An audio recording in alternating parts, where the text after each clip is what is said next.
Hi, I'm Sean Fleming. I'm the Deputy Director of Louisiana Developmental Disabilities Council. I have with me some ladies who together we're going to share how Act 833 was passed, how Louisiana created a pathway, an alternative pathway for some students with disabilities. And so I'd like for each one of them to introduce themselves. Hi, I'm Bridget Bergeron. I'm the Special Ed Supervisor for St. Martin Parish School District. I'm Ashley McReynolds, a parent of a son with a disability and the Region 2 Teach Leader.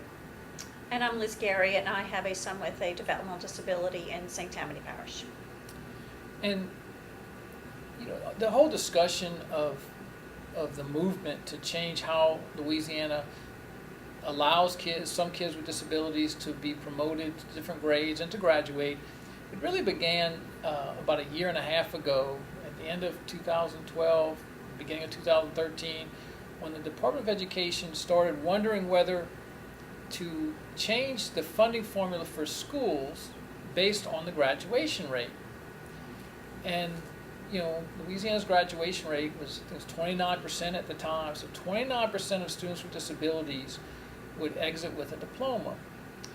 And what really struck us, everybody, all stakeholders, school administrators, parents, advocates, was that Louisiana's graduation rate for students with disabilities was about half of the national average, which means they had states graduating not only 2 times, but 3 times the rate. And so they had states in the 70s and 80% of students with disabilities graduating. And clearly we said this isn't an incentive problem, and we would look at how well kids with disabilities in Louisiana would score on, say, NAEP scores and other measures, and we weren't that far behind other states. And so it led a group that was special education directors, some parents, and some advocates with LaTeach and Families. We all looked at what do other states' policies say and compared that to the outcomes, and it was very easy to realize that other states had policies that did not take what was required by Elementary and Secondary Education Act, which is like all the test requirements. Kids have to perform the same test.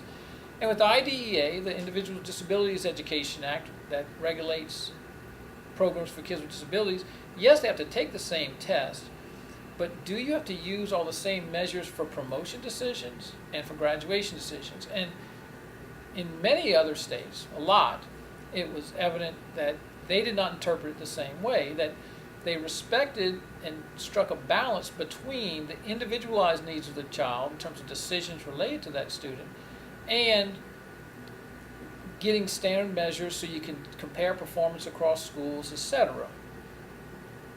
So unfortunately, in Louisiana, our outcomes were not the same as those in most of the states. We realized that students with disabilities, most of them, 2/3 of students with disabilities, had developed what was basically learned helplessness. That is, they realized that no matter what they did, they were not going to succeed. That they were in a system that had pretty much condemned them to failure. They were in a system that had the aspirations that they would all achieve the same level of every other kid, but they had demonstrated, based on a number of different assessments and attempts, that they were a few years behind, and so kids were dropping out at very early ages. A lot of kids before they ever reached high school. So, because a student with a disability who was already 2 or 3 years behind was not likely to make up those 2 or 3 years to be at the same academic performance level as another student without disabilities. And by the time they were 16 and still held back in 8th grade or not allowed to go into 9th grade, we developed a transitional 9th grade year. They realized there was no path for them to take.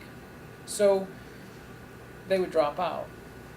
So what happened were, we have a lot of parents and who had developed a lot of strong relationships with educators, who were strong advocates for kids with disabilities, and they presented policies from other states and compared the outcomes or showed the comparison of outcomes of other states related to their policies. And so, I don't know if y'all wanted to talk a little bit about some of the dialogue and the process behind the involvement of other groups and how legislators, and Liz Gary had developed a strong relationship with Representative John Schroeder.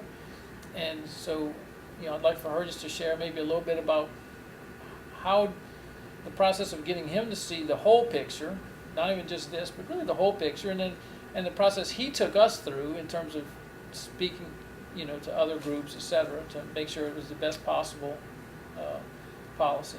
Right, and so what happened is that after these collaborative efforts were together, I presented to Representative Schroeder, having worked with him for the past 7 years on other disability issues.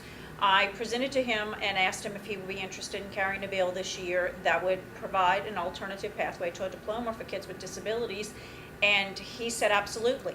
And so with that, Ashley McReynolds checked with her Senator Dan Claytor, who agreed to co-author the bill.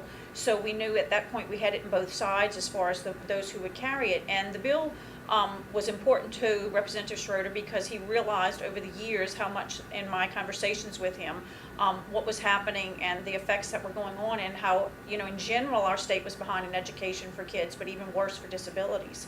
And so he felt it was important to carry the bill. And as the time went on and we continued to prepare for the bill, he wanted to bring the stakeholders to the table. So we would have meetings, numerous meetings with all the different stakeholders, and started to pull not only the special ed administrators in, as well as other advocates and families, but we also started to meet with superintendents, State Department of Education, and school boards, and got to know how everybody felt, and brought us all together at the table in a collaborative effort to make sure that this bill was accepted by all, and would not only after it being once it passed, then it could be carried out and become effectively collaborated with to be implemented. Now, I think one real strong outcome of this is the relationships that have been forged between educators and parents. And it seems that in how Louisiana has interpreted how programs with kids with disabilities were so restrictive in terms of the outcomes, that seemed to cause, nobody agreed with it, really, and it caused such conflict, like when you would go to an IP meeting with trying to meet conflicting goals that were, one, get the kid to some standard, and then get them to their individualized goal, which is aligned with the curriculum, but different. And so I don't know if y'all wanted to talk about, different conflicts that had been created. Not that you'll not have any more conflicts. I'm sure that there'll always be disagreements as long as we're all human and have opinions. But, do you want to talk about like how some of those conflicts, or what you see in terms of this bill moving forward, in terms of us being on the same page with how our goals are aligned with what the students achieves and where they will go? Well, I think you hit the nail on the head with, as school systems, we develop relationships with parents. We work hard, and especially students with disabilities, because we have meetings, we sit at the same table, and we speak to you about meeting the individual needs of your child, and looking at how do we move them forward, and we spend a lot of time doing that. Yet when it comes to standardized tests, we have to say, sorry, our state has policies in place that we can no longer make individual decisions. These state policies basically force us to hold kids back, right, and not be able to move them forward. And so it was, us trying to meet the needs of children and work with parents and build relationships, and then those relationships, start getting, strained over these kinds of issues, because whether we agreed with the policies or not, we had, by state law, had to follow state policies. So we were on board as school systems. Most of us were saying, yes, we want to be able to make individual decisions about children. We don't want to have to, be held to these restrictive policies for the students. So it was a very collaborative effort on our part also. And just for anyone who's not been in Louisiana, or I'm thinking in a couple of years, once this law has gone into effect, and parents of people in Louisiana may soon forget that Louisiana has, for the last 10 years or so, has had policies that would keep a child who didn't pass a certain standardized mark on a test that was, they couldn't move past 4th grade, they couldn't move past 8th grade, and they couldn't earn the requirements for graduation unless they turned 12 when they were in 4th grade. Then all of a sudden, it's magically now they have the skills and proficiencies, they would move forward. Or they turned 16, and so you either score this certain mark on a standardized test, or you turn 16. So kind of, you don't really have the proficiency, but we're going to move you on Age anyway. out, You yeah. age out. And there's a lot of research to show how students who are 16 when they enter high school, how they fare. And it is not good. I mean, I don't have the exact statistics, but it's in the very low percentages of the probability they're going to graduate. It's probably a lot lower for kids with disabilities who didn't pass the 8th grade leap, and then they're supposed to pass an end of course test that might, for a number of different reasons, not be accurately measuring their proficiency or ability levels. And I think that's where it all sort of came to. Everyone was able to say, what are we doing? What really are we doing? And so it also speaks to another issue of whether the standardized tests, whether people really agree with those tests measuring a student's proficiency, whether it's a good measure of a student's success. And I think the answer is not necessarily for kids with disabilities, at least. And whether we should use the measure on a standardized test, or even just not allow an individualized decision for a student with a disability to dictate whether they get access to like high school. And so kids with disabilities were not able to go into high school at a reasonable age to even have access to career developing opportunities. And so they were dropping out. And with Act 833, it looked at a lot of language from different policies across the nation.